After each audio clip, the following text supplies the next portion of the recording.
Ang atong gitunol gahapon mga suki, November 10.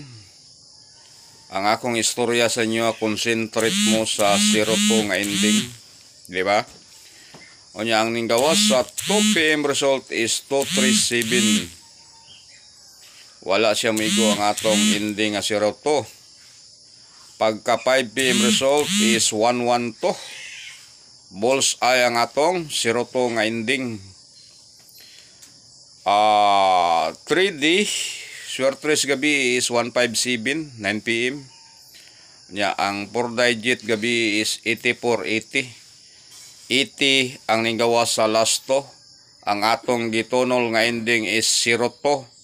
2 hits ang atong guide gahapon. Karon ang atong guide na puron ending ha, diya gyapon mo concentrate sa tong ending nga 68.